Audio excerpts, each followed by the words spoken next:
Hey folks, welcome to our channel FinRubus। ये है episode 14 of financial system and economy, जहां हम discuss कर रहे हैं एनपीए जो पार्ट 2 है।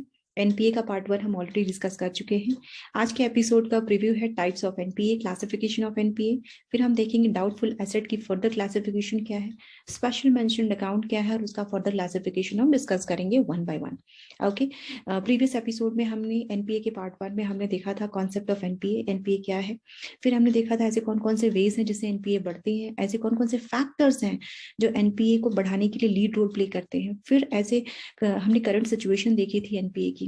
ओके, उसी टॉपिक को कंटिन्यू करते हुए हम आज डिस्कस करेंगे types, classification, special mentioned account. Discuss करेंगे वन बाय वन। ओके, जैसा कि हमने प्रीवियस एपिसोड में भी देखा था कि किसी भी ग्रोइंग इकोनॉमी के लिए एनपीए एक लीड रोल प्ले करता है। अगर किसी का बैंकिंग सिस्टम जज करना हो, इवैल्यूएट करना हो, तो उस इकोनॉमी का जो एनपीए है उसको इंटरप्रेट करना चाहिए। ओके, एनपीए और बैंकिंग सिस्टम का कॉज एंड इफेक्ट रिलेशनशिप होता है। अगर एनपीए बढ़ती है तो ये कहा जाता है कि उस इकोनॉमी का जो बैंकिंग सिस्टम है वो पुअर है। अगर एनपीए रिड्यूस होता है तो ये कहा जाता है कि उस पर्टिकुलर कंट्री का, उस पर्टिकुलर इकोनॉमी का जो बैंकिंग सिस्टम है वो काफी ज्यादा स्ट्रांग है, हेल्दी है, साउंड है। ओके, सो इस तरह से कॉज एंड इफेक्ट रिलेशनशिप को परफॉर्म करते हुए क्यों ऐसा होता है, by the way NPA impact करता है बैंकिंग सिस्टम पे in the form of profitability, in the form of liquidity, in the form of solvency. Okay, so इस तरह से एनपीए को इवेल्युएट करके, एनपीए को एनालाइज करके हम बैंकिंग सिस्टम की फेलियर्स और उसकी अचीवमेंट को इवेल्युएट कर सकते हैं। ओके, अब देखते हैं टाइप्स ऑफ एनपीए क्या है।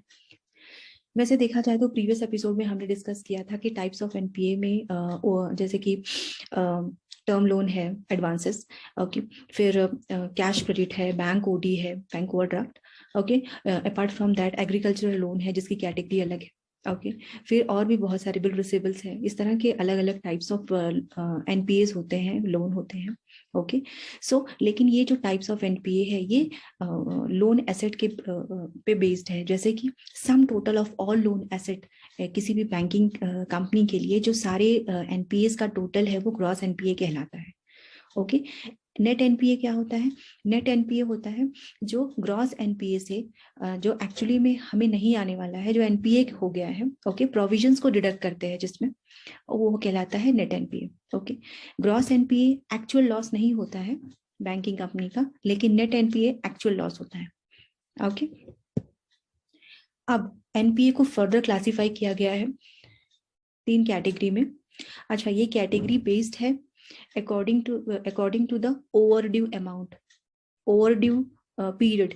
जैसे कि हम और आप अच्छे से जानते हैं कि एनपीए तब कहलाता है कि जब 90 डेज तक ओवरड्यू हो जाती है लोनिंग अमाउंट, यानी कि 90 डेज तक डिफॉल्टर ने पे नहीं किया होता है लोन का अमाउंट, इंस्टॉलमेंट नहीं दिया होता है, तो वो जो ओवरड्यू है वो सस्टेन कर जाता है 90 डेज के बाद भी, तो उसके बाद वो एनपीए कहलाता है। अब जब आपका जो लोनिंग अमाउंट है वो जो एनपीए हो गया है, तो एनपीए की भी अदर डिफरेंट क्लासिफिकेशन है। वो क्लासिफिकेशन भी बेस्ड है according to the period. Okay, जैसे जैसे सब स्टैंडर्ड एसेट, अगर एनपीए के बाद अगर आपका जो अमाउंट है वो रिमेन्ड एनपीए रह गया 1 साल तक, तो वो सब स्टैंडर्ड एसेट की कैटेगरी में कहलाएगा। अगर उसके बाद वो 1 साल के बाद वाला जो पीरियड है वो डाउटफुल एसेट कहलाता है, 1 साल से लेके 3 साल तक का। ओके, अब डाउटफुल एसेट के फर्दर क्लासिफिकेशन भी है जो हम आगे देखेंगे।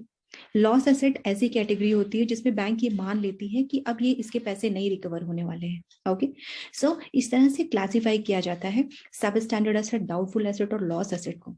Okay, according to the remained NPA, according to the period कि कितने टाइम तक सस्टेन कर गया है वो एनपीए रिमेन्ड अनपेड।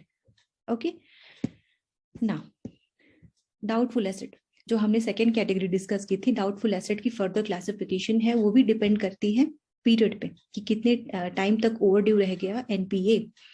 D1 में, यानी कि डाउटफुल एसेट 1 में अप टू 1 ईयर है। ओके, वो D1 की कैटेगरी में आता है। 1 साल से लेके 3 साल तक वो D2 की कैटेगरी में आता है, और 3 साल से ऊपर की जो कैटेगरी है वो D3 की है। ओके इस तरह से आपका over due amount NPA doubtful asset की कैटेगरी में 3 अलग अलग क्लासिफिकेशन से होके गुजरता है। ओके सो ये है डाउटफुल एसेट की फर्दर क्लासिफिकेशन। फिर आता है special mention account. Special mention account introduce किया था आरबीआई ने इन 2014। क्यों इंट्रोड्यूस किया था? क्योंकि एनपीएस बढ़ रहे थे। आरबीआई को लगा कि ऐसे कौन कौन से साइंस होंगे, ऐसे कौन कौन से अलर्ट होंगे जो फिनेंशियल ट्रांजैक्शन होते होंगे, जिससे बैंकिंग सिस्टम को ये पता चलता होगा कि ये अकाउंट, ये पर्टिकुलर अकाउंट डिफॉल्ट हो सकता है, ओके या फिर स्ट्रेस्ड एसेट में कन्वर्ट हो सकता है। तो उस साइन को पहचानने के लिए स्पेशल मेंशन अकाउंट को इंट्रोड्यूस किया गया और उसको भी क्लासिफाई किया गया पीरियड वाइज। ओके जैसे कि हम अभी तक देखते आ रहे हैं, एनपीए तब होता है जब 90 डेज के ऊपर आपका ओवरड्यू अमाउंट सस्टेन कर जाता है। ओके लेकिन यहाँ पर स्पेशल मेंशन अकाउंट का जो ट्रीटमेंट है वो 90 डेज के पहले, यानी कि जब आपका डेट है, फिक्स्ड डेट जहां पर आपको ड्यू डेट है, जहां पर आपको ईएमआई या फिर इंस्टॉलमेंट पे करना है, उस दिन अगर आप नहीं करते हो तो उस दिन से लेकर के 30 डेज के बीच में जो पीरियड होगा उसको एसएमए स्पेशल मेंशन अकाउंट 0 के नाम से जानते हैं। फिर उसके बाद 30 डेज से लेकर के 60 डेज का पीरियड SMA1 यानी कि स्पेशल मेंशन अकाउंट 1 के नाम से। फिर उसके बाद 60 डेज से 90 डेज के बीच में SMA2 यानी स्पेशल मेंशन अकाउंट 2 के नाम से जाना जाता है। अब इन तीनों पीरियड की स्पेशलिटी ये है कि इन सारे पीरियड में अलर्ट साइन होगा, जैसे कि अगर 0 to 30 में डिफॉल्टर्स को बताना होगा कि आपका पेमेंट ड्यू है, आपका पे कर रहे हो, वगैरह वगैरह मैसेजेस एंड ऑल। SMA1 में हर एक बैंक के अपने अपने अलग तरीके होते हैं। SMA1 में होगा कि आपको लेटर जाएगा या फिर लोग आएंगे आपके घर पे रिकवरी के लिए, आपको प्यार से समझाएंगे या जो भी हो तरीका। ओके सो इस तरह से हर एक कैटेगरी को ट्रीट करने का तरीका अलग अलग होता है, बट अल्टीमेट मकसद ये होता है कि हम एनपीए में कन्वर्ट होने ना दे उस पर्टिकुलर लोनिंग अमाउंट को। ओके स्ट्रेस्ड एसेट में कन्वर्ट ना होने दे। तो इसी आइडिया को परस्यू करते हुए स्पेशल मेंशन अकाउंट को इंट्रोड्यूस किया है आरबीआई ने 2014 में। ओके लेकिन अगर ये 90 डेज तक स्पेशल मेंशन अकाउंट भी 90 डेज तक नहीं रिकवर कर पाए तो वो भी एनपीए में एट लास्ट कन्वर्ट हो जाता है। ओके पर्पस ये होता है कि हम उसे कन्वर्ट ना होने दें, हम वो सारे टैक्टिक्स, हम वो सारी स्ट्रैटेजी अडॉप्ट कर ले कि हम 90 डेज के पहले उसे हम रिकवर कर ले। ओके चाहे वो रिमाइंडर दें, चाहे वार्निंग दें, ओके जो भी उनका तरीका हो, जो भी उनका वे ऑफ रिकवरिंग मनी हो।